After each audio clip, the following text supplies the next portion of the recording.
Hi guys! Welcome to another episode of Tiger Garage. So, kayo ba? Malabo na yung inyong wipers pag na-wipe kayo? Hindi na malinis? Or super labo na yung pag-wipe? So, welcome to another Tutorial Tuesday. So, this is a tutorial on how to install wipers, bagong wipers to be exact. So, this is a very easy job. Actually, you don't need any tools, ma-install nyo na to.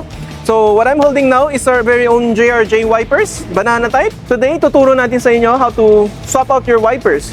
So, actually, it's nothing hard. Madali lang yan. Ang kailangan nyo lang is actually ingatan yung pagpapalit. Kasi there are some instances na nagpapalit lang ng wipers, nabasag yung windshield. So, pag kayo nasa bahay nagpapalit, safety first. So, anong gagawin natin? So, number one, of course, you need to do some research. Either search it on the Google or sukatan nyo yung existing wipers nyo. Pwede nyo sukatan through a metro, kung anong sukat.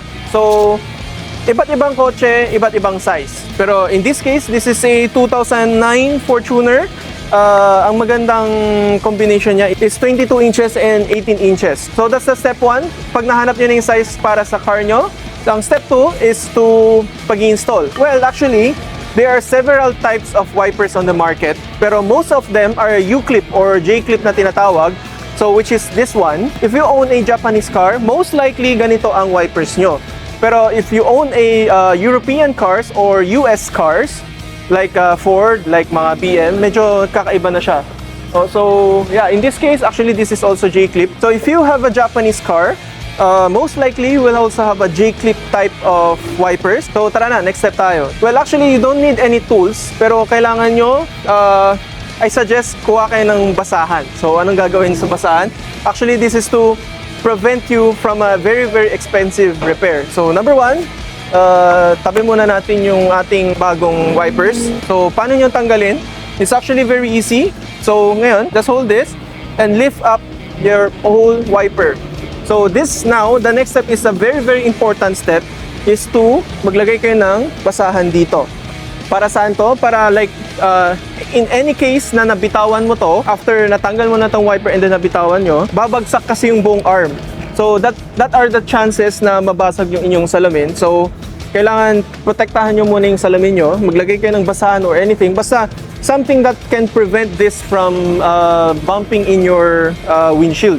So after nagawa nyo na to, next step actually is to remove this. So most cases, ano na lang to, just turn this and pull it down. Ayan, so pull it down, matatanggal nyo na to. Makikita nyo letter, ano lang siya, parang siya J-clip or U-clip. So this is the old one, nakita nyo walang-wala na to. This cannot be used anymore. So this is our new one. Ayan. So actually, this is also a U-clip type na wiper, pero medyo iba siya dito sa tinanggal natin. So kung nakita nyo kanina, hinila lang natin, natanggal na to. The new one, this is another type of U-clip one. Meron siyang takip. Ayan, makikita nyo, meron siyang takip. You need to press down and then open. They may look different, pero actually they are just same lang. So, ito yung sinasabi ko. Pag natanggal nyo na yung wiper, let's say may ginagawa kayo or tapos nabitawan nyo to, biglang bumagsak to, nakakabasag siya ng salamin. So, kailangan nyo nang mag-iwan ng isang rag or basta anything to protect your glass. So, ayan. So, this is our new one. Ito lang gagawin natin. Just lusot nyo lang dito and then balik sa clip. And then, pwede nyo na isarado to. So, this is already done. Pero, meron pa tayong protector. Makikita nyo yung kulay green. Hilain lang natin to. Ayan, ito yung protector. Ayan, tanggalin lang natin to. Tanggalin yung rug. Just put down the wiper slowly. And then, we're done. So, yan. It's actually that easy. Gawin na natin yung sa kabila.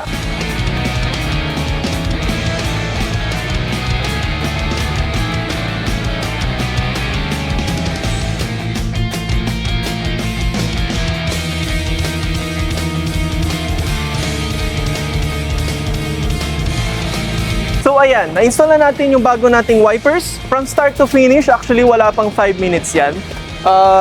Kayang-kaya nyo yan sa bahay. The only important thing is you need to prepare a rug to make sure na hindi mabasag yung inyong windshield. So, syempre, nagtitipid nga tayo eh. Tapos, pag nabasag yung windshield, malaking malaking bagay yan. So ayan, if you guys are interested in this item or this service or any other of our services or items, just give us a message and let us make it happen. Thank you guys for watching and happy DIYing. Let us see you next time. Goodbye.